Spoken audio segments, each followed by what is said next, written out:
Getting right down to it here, Luis. We've got pool play. Win twice, you're in. You've got one loss to give per pool here. And this is going to be the first round of that. Down in the feature match area, players are ready. We've got two of our better teams. We've got Belgium versus Spain. Let's head down right now.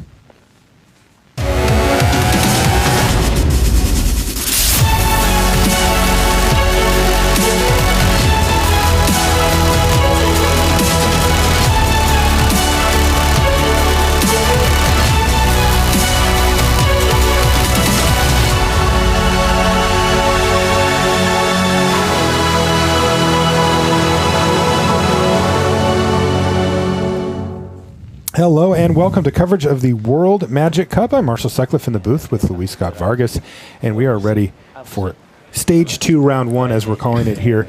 This is going to be, well, this is where things start to get really interesting. We're in the final stretch of the tournament before we cut to our top 8, and we've got Belgium versus Spain down in the feature match area here. We've got Jerome Bastonia. He's playing Goryo's Vengeance versus Pedro Gratti, who is on Naya Burn. This could be a quick one here, Luis. Yes, the Goryo's Vengeance deck is certainly the deck with a faster kill, or is capable of faster kill. You could actually kill on turn 2 if you get the right draw.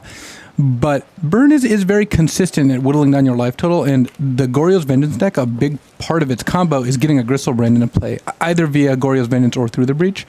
Gristlebrand does not fare quite as well when your opponent's casting Goblin Guides and Lava Spikes, because it just makes it harder to pay life to draw cards.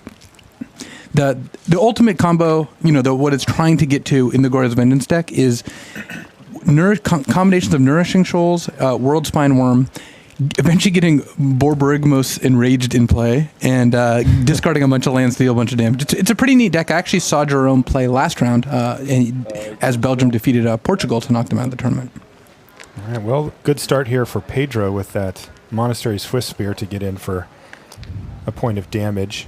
Pedro's on the draw here, so he is going to have to work against that. And one of the things that Jerome may do in this matchup, when playing as Burn specifically, is not try to go off all in the same turn. Not try to play, get out of Gristlebrand, attack, and then draw 21 cards. More like get out of Gristlebrand, attack, draw 7 cards, so stay at about the same life total, and then assemble your combo over a period of 2 turns. Looks like Faithless Looting to kick things off here for Jerome. This is a key piece of the puzzle. It helps him find the things that he needs to get his cards back into play or to cheat them into play. And then he can also, of course, get some stuff in the graveyard. It looks like he's just going to discard a pair of lands here, though. And so there are 2 reasons that he would discard lands over Gristlebrand. The first is he doesn't have one. So if he had a Gristlebrand, he would maybe think about that. The second is Through the Breach is the other way of getting Gristlebrand into play. So if Jerome has Through the Breach and doesn't have Goryo's Vengeance yet, he'd rather just keep a Gristlebrand in hand. Though in this case, again, he doesn't actually have a Gristlebrand on deck quite yet. Wow, he's got another Faithless Looting to keep working through his deck here. He finds a World Spine Worm. And the Gristlebrand. And the Gristlebrand off the top. Now, Gristlebrand can go to the graveyard. The World Spine Worm, however, does not. And here we have the situation where even though Jerome has Through the Breach and not Goryo's Vengeance, by keeping World Spine Worm in hand, he can discard Gristlebrand, and now he's set up to cast Goryo's Vengeance if he draws it, and if he doesn't, he can through the Breach the World Spine Worm. It is also nice against Burn that you just have Nourishing Shoal in your deck, and you can gain 11 life at instant speed. Yeah, we should take a look at Nourishing Shoal if that one comes up, because it's not a card that we see played very often. This is the only deck that plays it in the format. Meanwhile, the Burn deck has a Tarka's Command and potential Skullcrack post board. Mm-hmm. Let's see if this Burn deck is interested in playing that. But it is hard to keep mana up for Nourishing Shoal, or to stop Nourishing Shoal when it costs no mana. Yeah, and there's 3 Skullcracks on the board of the Burn deck. By the way, Luis, I've got an update already from one of our side tables. On turn 3, huh? Somehow, Naya Burn versus Goryo's Vengeance was not the fastest game here. It was Peter Vieren with Infect defeating Miguel Angel Nunez Reyes with Dredge. Just ran him right over, apparently, with the Infect deck. All right. I mean, if you play Glistener off on turn 1, you can win on turn 2. Turn 3 kill in this case. Yeah, looks like a Night's Whisper here for Jerome. Oh, and that hit a very important card. Simian Spirit Guide means that Jerome can play a turn 4 Through the Breach here. So he's going to be able to get something on the board and start pressuring Pedro, even though he's not assembling the combo his deck is built around.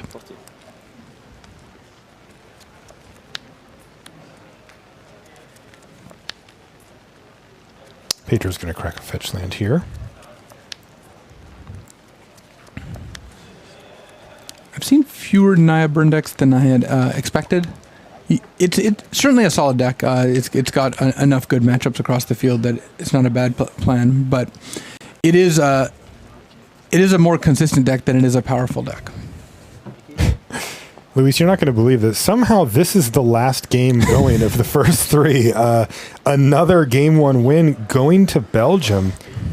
Bronco Nyrink picks up the win with Naya Burn in his hands versus Javier Dominguez on Infect. So right away, Belgium already up 2 games in this best of 3 matches to determine who wins the round. I just want to see the other 2 matches finish before this game finishes. These guys are like really deep into a game. It's like you don't actually have to finish that. Yeah, well, I can assure you, Luis, that will not happen as we're actually holding them. we don't want to miss anything on the as far as what games decide who goes forward. Now we're going to see. You mentioned it a second ago, the Simian Spirit Guide powering out a turn early here through the breach. And that's going to make a World Spine Worm. And this is just a very simple 2-card combo here. The World Spine Worm is going to hit the battlefield, attack for 15, which in this case is actually lethal. Yeah, if Pedro doesn't have a Lightning Helix, then he's actually just dead to the World Spine Worm, just as a 15. And he just loses. Yeah, he would actually get the worms as well when it died. But no need for them. How about tap 4 lands, do 15 to your head? And that's a clean sweep there for Team from Belgium. Wow, they've won all 3 game 1s in very quick fashion. Jerome's going to look around and go, how did it go? I already won my game. Wait, really? Both of them did. So great stuff down there out of our first match. Are you ready? And we will be back right after these messages. Play for your chance to win sweet prizes at the Standard Showdown. Sleeve up your biggest, baddest, most busted deck and throw down at a participating local game store. 4 weeks only, every Saturday from November 26th through December 17th. Find tournaments near you at magic.wizards.com/Standard Showdown. Kaladesh is now available on Magic Duels. Build endless deck combinations with more than 1,000 unique cards. Play through hours of story with 50 campaign missions. Play Magic Duels free today on Xbox One, Steam, iPad, and iPhone.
And welcome back to the feature match here in Rotterdam.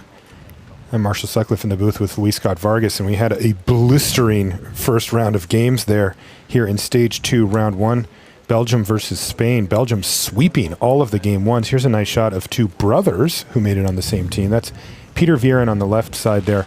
He is actually the captain, the national champion from Belgium. His brother, that was Pascal on his right, who won a World Magic Cup qualifier to come play with his brother. Can't imagine how awesome that would be to be know you're on the team because you're the captain and just watch your brother win a World Magic Cup. Yeah, qualifier. it was funny. We see, by the way, that his opponent here, Miguel, is going to 5 cards. Let's see if he's got a keep. Peter was at the tournament. He's going to go to 4, it looks like. So that'll give us a chance to tell the story. But yeah, Peter actually went to the World Magic Cup qualifier with Pascal to kind of root him on. But it was a little far away from where he lived, and he actually had to catch the last train home to make sure that he could go home that night, right as the top 8 was getting underway. And as he made it, his brother made it to the finals as he walked out of the building. So he got on the train, and he got on his phone, and they were actually streaming the event. So he was watching that, but the internet on the train wasn't really cooperating with him, so he couldn't see it. So he got frustrated, and instead of doing that, he gave up on the stream, and he started having an instant message conversation with a friend of his who was watching the stream and relaying back all the things that happened. And he said he got really frustrated because his friend would just be like, "Oh no," but not tell him what was going on. But at the end of the day, Pascal did end up winning the tournament, and now you can see that they get to play with each other. It's pretty cool. Do you think they're so happy because Peter's opponent is mulliganing to 4 right now? That's part of the smile there. Yeah. You can see the demeanors a little bit less so there. A turn 3 kill for Peter Vieren in the first game, and now his opponent is going to 4 and has not yet kept, I might add. And I will say this, that Dredge is a deck that mulligans fairly well, because once you have, like, for example, here, this Cathartic Reunion plus Stinkweed Imp, you don't need that much more. The deck doesn't actually play from its hand all that much. Like, yes, it's better to have more land and more resources, but you don't actually need, a bunch of cards to cast, because that's just not how your deck works. He kept that land on top of his library. A good play from Peter Vieren here, by the way. Take a look at his hand. He has Spell Pierce, and he didn't play a 1-drop. Spell Piercing Cathartic Reunion is a nice one. Wow, yeah, that was sweet. He declined to play one of his 2 Glistener Elves or even a Noble Hierarch on turn 1. But now we're going to see that change. And Miguel, unfortunately for him, is really going to be left with no resources here. That was basically mind twist you. It's not all bad for Miguel because he did get to discard a Stinkweed Imp, which is actually where he wants it. But having nothing going on, I mean, he can Dredge, try to hope to hit Conflagrate and have 1 card in hand to cast. He can Dredge, hope to hit Life and Loam, maybe start rebuilding with Loam. But for the most part, it's just going to be difficult. You rolled a 4 and you got 3 for 1, kind of. I mean, it's not a full-on 3 for 1 because the Stinkweed Imp being in the graveyard is where Dredge wants it.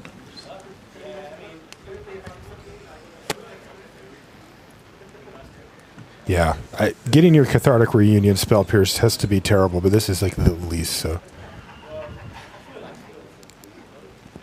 all right, well, let's see if Miguel can make some type of a miraculous comeback here. It's going to start with a powerful Dredge from the Stinkweed Imp, and wow, he did kind of hit. He got two of the pieces. He's just going to immediately pass the turn, it sounds like, and that's going to get him 4 power and a blocker. Okay.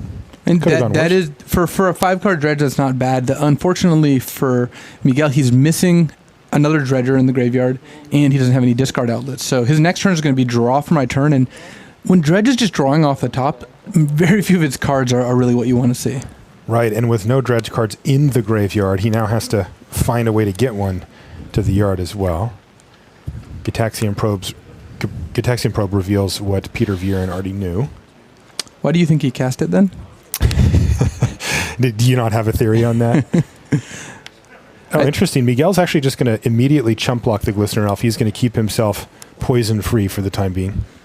And that makes sense if you have Prized Amalgam and you have a way to keep finding blockers, because you don't want to just die to a flurry of pump spells. But as it turns out, that's not what Peter was sitting on. Somehow Peter Vieren's going wide with the Infect deck, not what we typically see from it. And unfortunately for Miguel, he's just found a Bloodghast. He can't even cast it. Yep, Bloodghast, one of those cards you basically never want to draw. Right. Bloodghast, really not the card that he wanted to see at this point in the game. And things are going to get very tough. The Blighted Agent can attack on its own if Peter just wants to make sure that it hits. He's also got a total of 4 Infect creatures if he'd like. Yeah, and he's got a Pendlehaven lurking in hand, so... Yeah. It's kind of up to Peter whether he wants to throw away Glistener Elf to get another Glistener Elf through, because the Nexus and the Blighted Agent will, of course, get through safely. Given that Miguel is at 0 Infect, it's not necessarily what he needs to start by doing, especially since Peter is, again, a hand full of more Infect creatures than actual pump spells. Is Conflagrate the only card that Peter's really worried about here?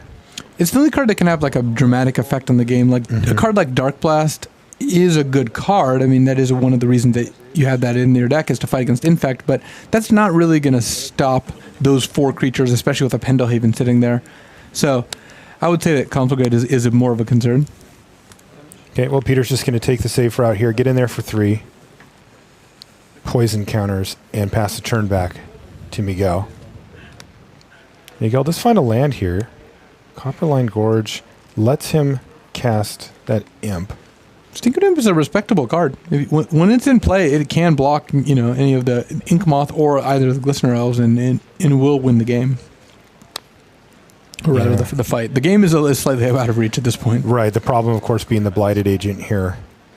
Peter Viren has the win. You can tell how he's tapping and playing. He's just making sure that he gets everything lined up. But I think I saw it become immense in his hand there. Even attacking with the Noble works, Pendlehaven works, whatever Peter wants to use. Yeah, he's just sort of lining up his mana a little haphazardly, but he's got it. And there it is. Become immense. And this would win the match. And it does, in fact, win the match here for Peter Viren. So that sets Peter and the Belgian team up 1 game away. Yeah. They have won game 1s across the board. They have yet to give up a game, in fact, in this round. And that means that if they can win any of these games, then they will be 1 to the good and really put the Spanish team up against it. So we're going to go to our middle table here. That's Javier Dominguez. He's the team captain from Spain. He's playing Infect on their side. That is Branko Niernik, who is on Naya Burn, who won that game very quickly early on. Yeah, Infect against Burn is a matchup I would expect to go fairly fast, since both decks pretty capable of killing by around turn 4, maybe turn 5. In some cases, turn 3. No, it wasn't. Just a basic. Looks like Javier may have mulliganed this game. Actually, Branko Niernik's on the mulligan here. Oh, interesting. Yeah.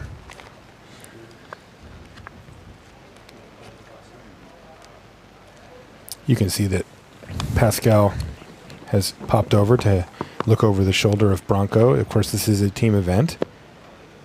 And, well, it depends on which player's playing and how much help they need or how much help they can take. But you'll see quite a bit of that happening here. Let's see if we can get a quick start here from Branko.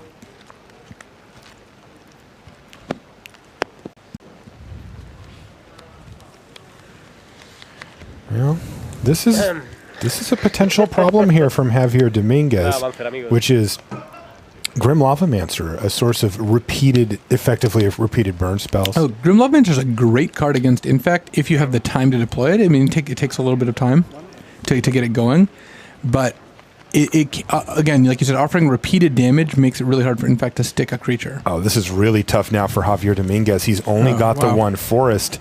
That means that Branko, by getting, say, even just another fetch land like the Wooded Foothills in his hand, he can take down 1 of these Glistener Elves and potentially set himself up to mow down the other one with Grim Lavamancer. And that is going to make life very difficult for Javier and Team Spain, because if this Grim Lavamancer goes the distance, that's Belgium picking up the win here.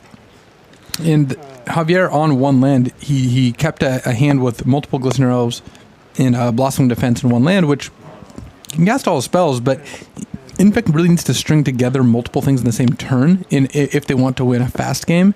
And that's just going to be really difficult the way things stand. Yeah, and here we go. There's one of them down. He needs to find a land. Ooh, he found a Pendelhaven. Pendelhaven's a good land. That Wild Nacatl actually providing a problem here, too. Javier may have to trade a pump spell for it because he can't attack past it, even with a Pendelhaven that makes Glistener off a 2/3. And without blue mana, he's unable to play Blighted Agent, which would normally scoot around the Wild Nacatl easily. Yeah, that's right. But man, this just never gets better for Javier, because if he does do that, then he's down a pump spell, and there's another card in the graveyard for Bronco. Then when he finally finds blue, yeah, it just gets out of hand pretty quickly. The problem is if Javier doesn't make a play like that, then he's not really making any progress, and he will eventually lose to the Grim Lavamancer. So being aggressive and trading off for a Wild Nacatl makes sense. It's going to be really hard for Javier to win this game, though. Now, just to give a bigger picture perspective, as Belgium does look like they're on the verge of taking the round here. This is a little different from last year as far as our round play goes. How does it break down? So teams are in groups of 4, and they'll play 3 rounds if necessary, but basically they play until they get 2 losses and are eliminated, or get 2 wins and are passing through. So if Belgium wins this round, then they just have to win one of their next 2 rounds to advance. If Spain loses, they have to win both of their next 2 rounds. Okay, so not an elimination for either team in either case. By the way, that was Searing Blaze doing serious work for Bronco, and again putting 2 cards in the yard, potentially setting up that Grim Lavamancer to do work, though we'll have to team up with something now. The Pendelhaven doing good work. Yeah, both players are kind of in the standoff where if Javier taps Pendelhaven, the Grim Lavamancer can get used, and if Bronco taps the Grim Lavamancer, of course, then Javier has a window to drop a bunch of pump spells. So they can both just keep their cards and lands untapped, and that will generally favor whoever is making more progress otherwise. Yeah, it also seems to favor Javier as well, just in the sense that it costs Bronco mana plus a resource to activate his Grim Lavamancer, where Javier, it's much simpler just to tap the Pendelhaven. Right, so you wouldn't see Bronco going end of turn, use Grim, untap, use Grim, because he's a little far away from that right now. Right. Well, Eidolon of the Great Revel is going to be pretty punishing. Virtually every card in Javier's deck is going to trigger that Eidolon outside of the Become Immense. And that's exactly what Bronco needs, because he's got certainly an advantage with that Grim in play, but he wants to be able to press the issue and force Javier to do something before he dies. He can really press the issue here. He's got a Path to Exile as well. Path's a great answer. Tarmogoyf here from Javier. Yeah, Javier sided in. It looks like 4 Tarmogoyfs. Kind of the go big plan. You play a 2-mana 4/5 against Burn, but Bronco actually has Path to Exile in hand. He does. Interesting choice here for Bronco. He could also shrink the Goyf by Grim and Lavamancer away an instant creature, but then Javier also has all those types already, so it doesn't actually accomplish much. Yeah, he's got instant creature and land in his yard already. Search. Interesting to see those Tarmogoyfs, though. They don't have Infect, but they're still a great card and something that oftentimes your opponent won't have great answers for, though. In this case, he did. I'd like to see the Tarmogoyf plus Become Immense. That's the new plan. I like that. Okay. Javier's hand is now reduced to Blighted Agent and Might of Old Krosa, so 2 powerful cards. There's an extra copy of Eidolon of the Great Revel in hand for Bronco. Yeah, Bronco using the Path to Exile to kill the Tarmogoyf. They're pretty important because Tarmogoyf as a damage plan looked much better with an Eidolon out and Bronco already having used up. I mean, he's at 10.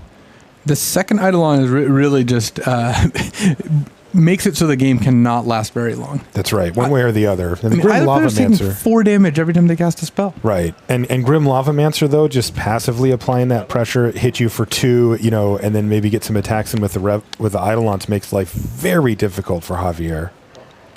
He may only have another turn. And Bronco's at 1 poison right now. Yeah. Interesting part for Javier, he is at 11, which means that he could cast 2 spells and take 1 hit from the Lavamancer and still be alive. But he'd have to win the game to make that work, because he could then never cast another spell.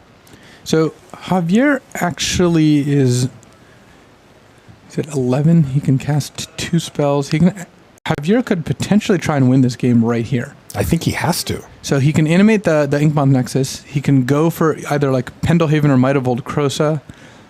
And then if Bronco uses Grim Lavamancer in response, you can Mutagenic Growth the Inkmoth Nexus. You take 6 off the Mutagenic Growth and 4 off of the Might of Old Crosa from the Eidolons, plus the Phyrexian mana on Mutagenic Growth. That drops Javier to 1, and he just has to hope Bronco's last card is not a burn spell. So Javier might actually be able to pull this out. Wow, he's going for it. He doesn't have another choice, and it doesn't... Yeah, I'm taking a look at the hand. It's a Copperline Gorge in hand for Bronco. And the 1 Grim Lavamancer is just not going to get the job done here. Man, that Grim Lavamancer got to mow down a couple of creatures, and it's just not enough. Well, yeah. If Javier goes to attack, so he needs to play this Might of Old Crosa before he leaves his main phase here. Yeah, that Pendelhaven blanking the Grim Lavamancer has been really important here. And so Bronco can't even go for the Grim Lavamancer. So that actually makes things slightly more problematic because he can't go for Grim Lavamancer. Javier can't actually pay the life to Mutagenic Growth to go for the win because Grim will just target Javier. So one way around that, you could have tried to bait by using Pendelhaven first, because now you can't actually use Pendelhaven either because it's bigger. But then if Bronco goes to try to kill your creature in response, you cast a Pump Spell, the Pendelhaven will actually fizzle because it won't be a 1/1 on resolution. So that's right. Javier's going to have to try and survive another turn, but that's just going to be really difficult here. Oh, so close. He does get him up to 6 poison, but Bronco and company, they're trying to decide if they want to use their Grim Lavamancer just to go upstairs here, I think. And they're going to. Yeah, and that's going to mean that Eidolons could potentially lock Javier out of casting spells here. Right, and if he can't cast spells and he can't deal with the board, he's just too far behind, even with just 2 lands in hand for Bronco. So if Bronco drew a fetch land, which is interesting because he can go to 7, fetch, and then now have a Grim Lavamancer activation. You attack with both Eidolons. Javier blocks 1, falls to 3. You Grim Javier down to 1. And then you have Eidolon in play with Javier at 1 life. And yes, at that point, Javier can attack back, but can't actually cast any spells and is like 2 turns away from killing you with poison. Yeah. And even then, Bronco could use the Grim Lavamancer on the pumped Glistener Elf just to take another threat off the battlefield and really crimp the resources of Javier. It's just going to be super tough. These Eidolon of the Great Revels look great. Yeah, if you're locking your opponent out from casting spells with Eidolon while dealing a good amount of damage. Yeah. I like this attack. So Javier can block and then Pendelhaven. So I guess it is going to come down to, as someone points out, if you draw Become Immense, yes, you that gets around Eidolon. So yes. Become Immense is Javier's best last hope. Yeah. Because that does not trigger the Eidolons. It costs 6 even if you're only going to pay a mana for it. So Grim can take down Glistener Elf here. That'll drop Javier to 3 from the Eidolon attack. And then the 2 Eidolons in play with Javier at 3 means it limits the options of what he can cast severely. Okay, he's going to kill the Glistener Elf with the ability on the stack. And that's going to put Javier down to 3. And this is a massive draw step for Spain. He needs to find Become Immense. Oh, it's a breeding pool. That's not going to get the job done. Javier Dominguez with the big smile. He knew he needed a Become Immense to get the job. It was so close, too. This Infect deck it never seems like it's fully out of it, though. It is now. Yeah, the fact that Javier can't cast a spell without dying is going to make it harder. Somewhat problematic, that's right. So he goes for it. He forces Bronco to remember the triggers, which he does, and that's going to put Belgium 1 to the good. All they have to do is win one of their next 2 rounds, and they're going to advance. For Spain, it's pressure time. It's go time. They've got to win back-to-back rounds to advance. So, this is how it goes. But, hey, you do get 2 chances. It's a real simple structure.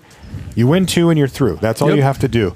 And really an impressive fashion there, I have to say. Belgium just sort of ran right through Spain. I mean, they didn't even lose a game. Yeah, those games were not only incredibly fast, they're incredibly lopsided. Yeah, they really were. And, I've got my piece of paper here, and it's just like a bunch of marks on the Belgium side and relatively clean. Looks like they won 5-0, right, in terms of game count? Yeah, so hopefully, for them, that they kind of got that out of their system, and now, Spain can regroup and get through. Now, when it comes to Belgium, the pressure does also increase, though, because, Belgium is in a situation where now they got to win one of the next two. I mean, how hard could it really be, right? And but they do have to do that if they're going to make it through. So we'll be keeping an eye on that. Belgium, one of the strongest teams out there for sure. All right, well, that's going to do it. We'll be back after these messages.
Welcome back to the news desk, where we are still deep in the round. Plenty of matches still going on, which means we'll go out onto the floor with Brian David Marshall in just a minute. Let's show you what we do have, though. 4 pools, remember, now here in the top 16. Let's take a look on the big board. Here's Pool A for you.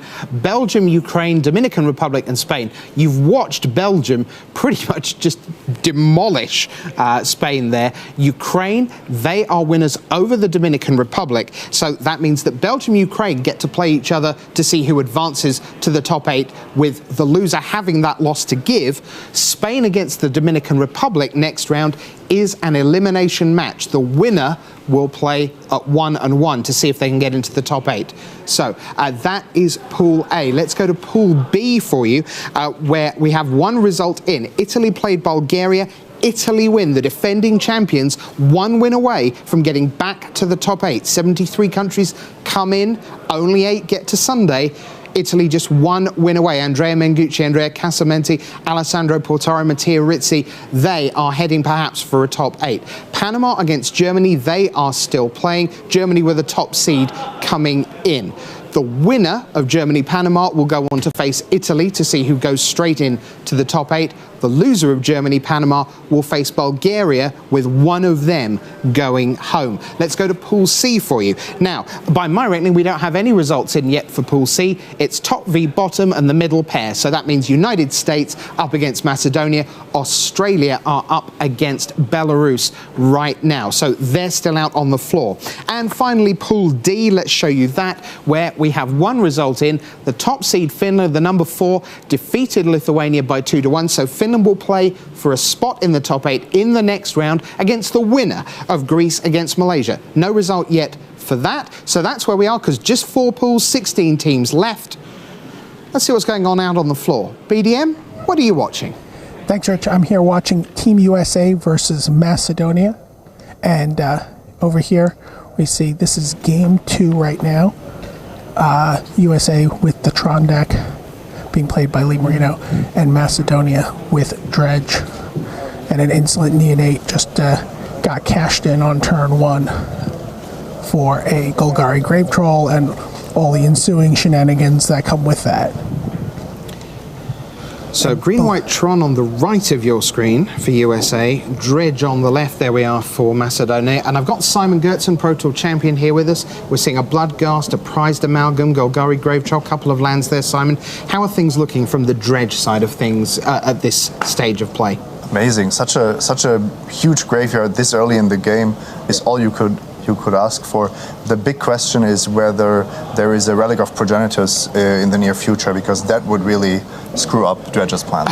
Yes, that could be a little bit awkward, but that's the situation. BDM, what's going on in the match as a whole? Do you have a sense of who's winning overall between USA and Macedonia? So I can tell you that Martin Anik beat Owen Turtenwald in the B seat, and the match with Kevin Jones is going into game 3. So that's now. Right, so that's Grixis Delver for USA against Infect for Macedonia. They're heading for game 3, and Macedonia's Abzan deck defeated Owen Turtenwald, who was playing Infect for USA. So 1-0 up to Macedonia right now. And again, BDM, this is game 2. Yeah, this is game 2. Lee Marino for the United States won the first game. Okay, so USA up a game in this one, as we see a second Bloodghast come down on the left of your screen for the Macedonians.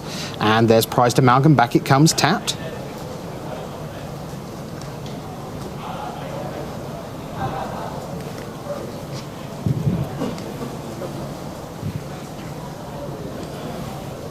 A little shake of the head from Lee Marino as he just says go there.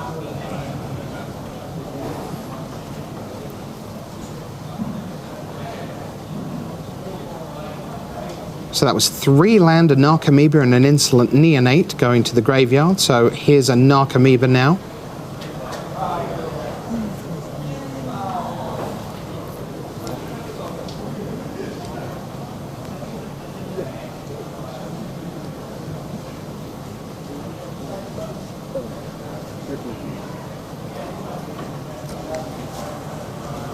That was a 7-point attack. It drops the Americans down to 13 there in that match, in that game.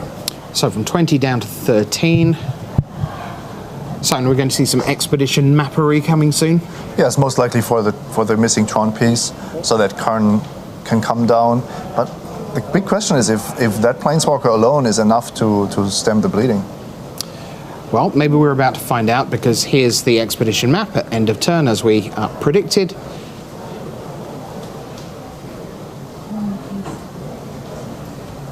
And off I go to find... I can tell you in the other match, Macedonia has come out very quickly with a Glistener Elf, followed by a Blighted Agent on turn 1 and 2. Nothing on the board yet for Kevin Jones, who's cracked a fetch land at the end of his opponent's turn 2. Okay, thank you, BDM. So Macedonia with Infect against Grixis Delver in the other match. Simon, you just noticed there, as Jack was looking at the deck from Team USA on the right-hand side of the table, a card that happened to be at the front of the thing, and you went, oh, what's that going there? There is Rest in Peace, and that's something that the green-white Tron deck has available, which the red-green Tron deck, of course, doesn't. The problem is there enough time to deploy it and deal with all these creatures on the battlefield? Right, because that's a very big board already. The graveyard is maybe less than half the issue right now. And worth noting, guys, the expedition map went and fetched Basic Forest here. Thank you, BDM. Basic Forest off the expedition map. Draw for Team America.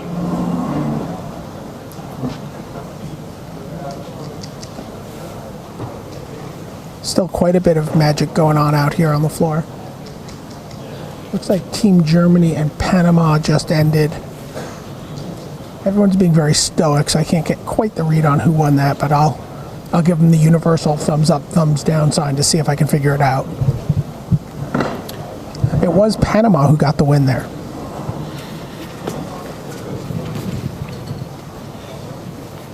So that means that Panama will face Italy in the next round to see who goes into the top 8. It puts Germany into the elimination bracket. Italy v Panama will be your next match in Pool B for the top 8. Bulgaria versus Germany will play to see who stays alive and who goes home. Incidentally, in Pool C, BDM, just poring over the archives here, we are, of course, a multi-format event here at the World Magic Cup. Do you know, very quietly, Australia have been utterly dominating the modern rounds. By my reckoning, they haven't actually lost a round of modern yet, and that's been going since yesterday afternoon. I think that might be true of the Italians as well.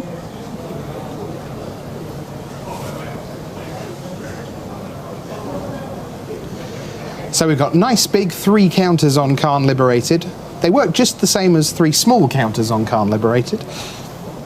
As we see more dredge action. Narcomoeba, Bloodghast, Stinkweed Imp, couple of lands. Here comes Narcomoeba back.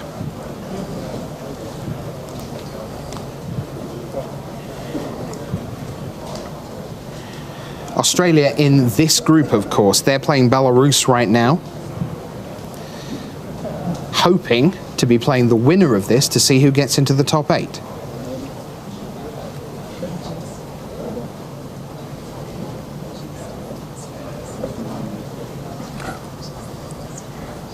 See a nice little wrinkle here on the deck.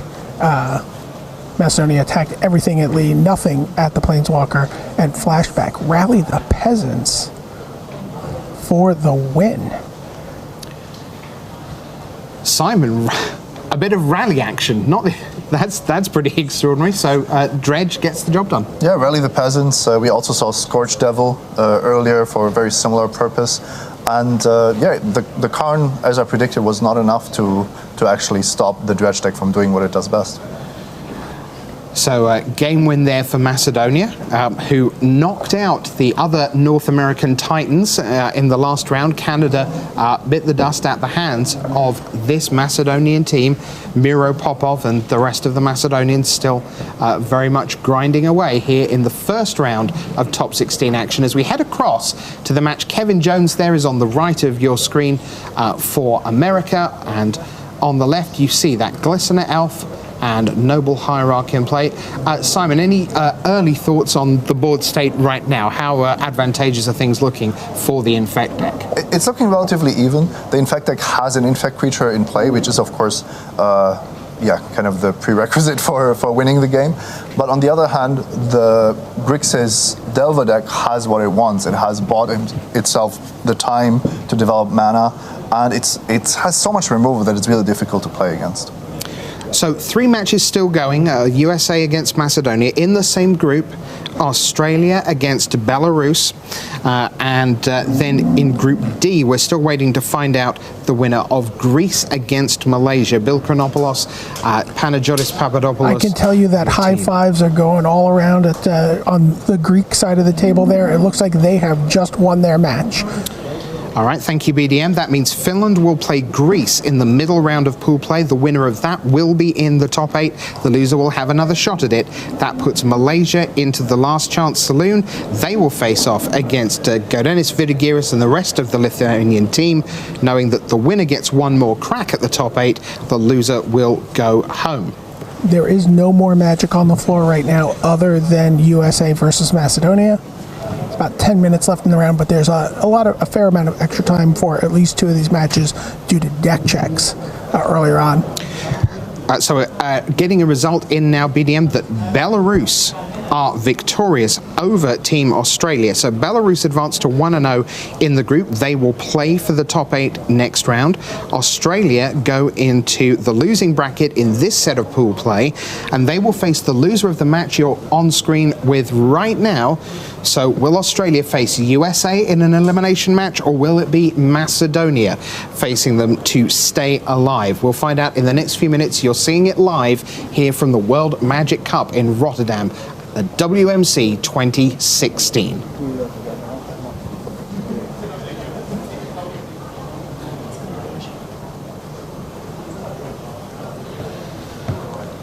Here's a Tassiger from Kevin Jones.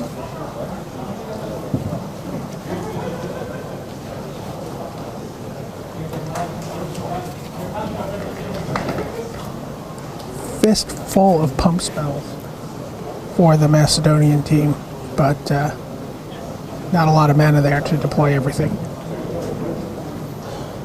Of course, they don't all require a lot of mana. Between mutagenic growth and the delve cost on become immense.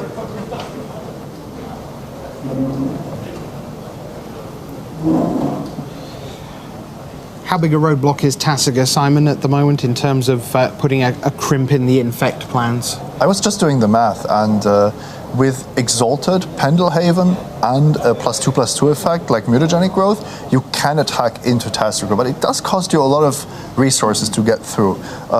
It's really, really important to have blockers for those infect creatures, if you can. So let's do the math as we go along. Here's a Glistener Elf. It is attacking. Here is mutagenic growth on the Glistener Elf with the Tassiger already blocking. It got the +1 from the Noble Hierarch, of course.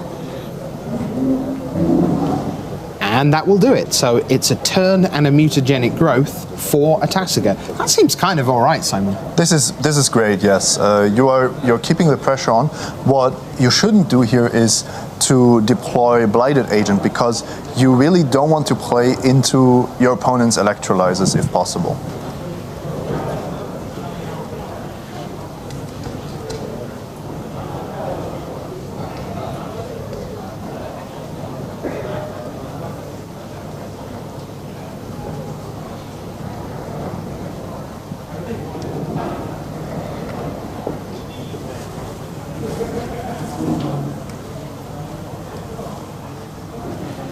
So Glistener Elf and Noble Hierarch, 2 land on the left, 4 land on the right, that's all.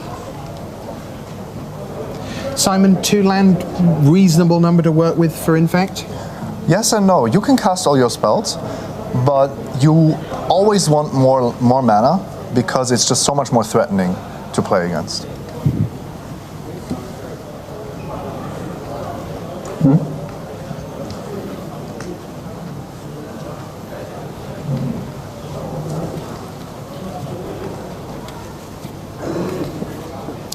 So if you are just joining us, this is round 1 of stage 2 of pool play. No one gets eliminated this round. The winners get to play for a place in the top 8 next round, knowing that even if they lose, they can come back in the final round to determine the top 8. But the losers this round are in single elimination action in the middle round of pool play, because the second loss is the end of the road. We're looking to get down by the end of today from 16 to our top 8, who will come back tomorrow. You'll see every match in order, all 4 quarterfinals, back to back to back to back, the 2 semis, and then the final. But Simon, here we go with mutagenic growth on the Glistener Elf. Well, that's a defensive mutagenic growth. And if you're looking for the card, go ahead, Simon. If you're looking for the card that is turning this game around, it is it Staticaster. That's a nightmare for Infect to play against. Sorry about that, BDM. Just doing the little triangulation of you and Simon here at the desk. I can tell you that game 3 between in the other match is underway here, with a pair of Bloodghasts in play for the Dredge deck, and returning a Prized Amalgamate to play. So a pretty good start here on turn 2 for the Dredge deck. He's got 7 points of power in play already.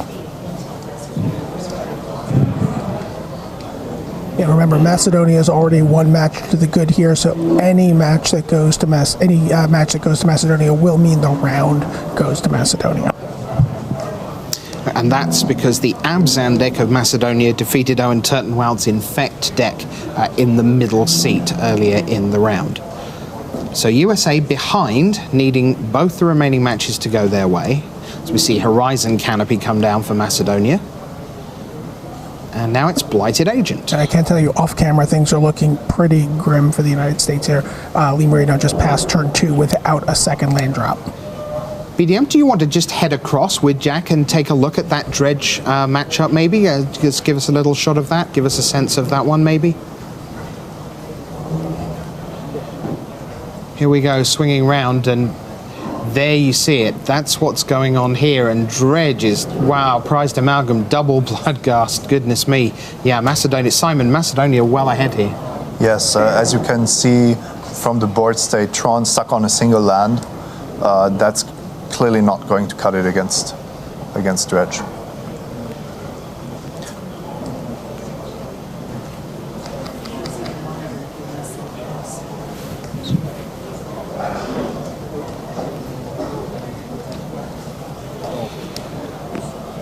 So tough times for USA, but again, cannot emphasize enough, this is not the end of the road. It just gives them a pretty hefty detour into the weeds of pool play in rounds 2 and potentially round 3. The Macedonians getting very nervous and very excited.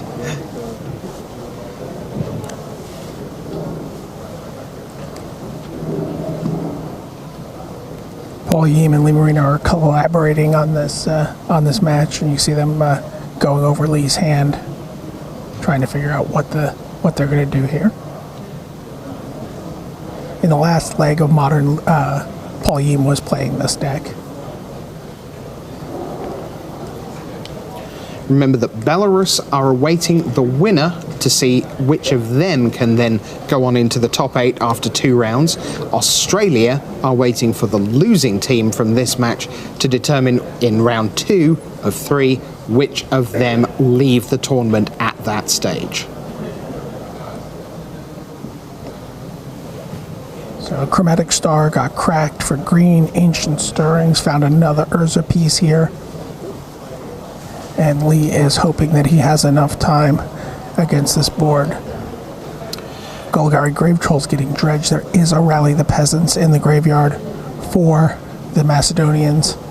Simon, with Rally the Peasants already in the graveyard, here's a Golgari Grave Troll being dredged. Is there any way USA can have enough time here against the dredge deck? Only with the Ravenous Trap. That's the last card I can think of to stop this scary graveyard, yes. This was a keep on the power of Rest in Peace, but then if you don't draw your second land, of course, that's no help. And there it is. Rally the Peasants seals the victory for Macedonia, and they take 2 out of 3 matches from Team USA without the third match completing. Sending it back to you guys at the news desk.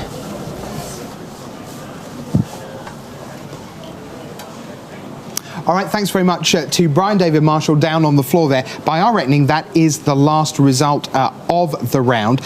So we're going to set up a deck tech in just a few minutes, because Kevin Jones from the United States, he has been really carving a name for himself this weekend. He is not one of the star names in the field, but his play has been garnering a lot of accolades. He's been playing Grixis Delver in Modern, and that's a deck that takes a lot of skill to pilot. Indeed, the US team, Owen Turtenwald, took the decision that they were going to build their Modern decks around the idea that whatever else, Kevin Jones would play the Grixis Delver deck, and then they found 2 complementary decks to go with it. So Kevin Jones is going to be here in just a couple of minutes to walk through his deck tech, his version of Grixis Delver, and give you some tips and tricks for playing with that. But here at the news desk, it's time to walk you through pools A through D as we head towards the middle round of pool play. So I'm going to open up. Let's take a look at Pool A. We'll do this in alphabetical order for you.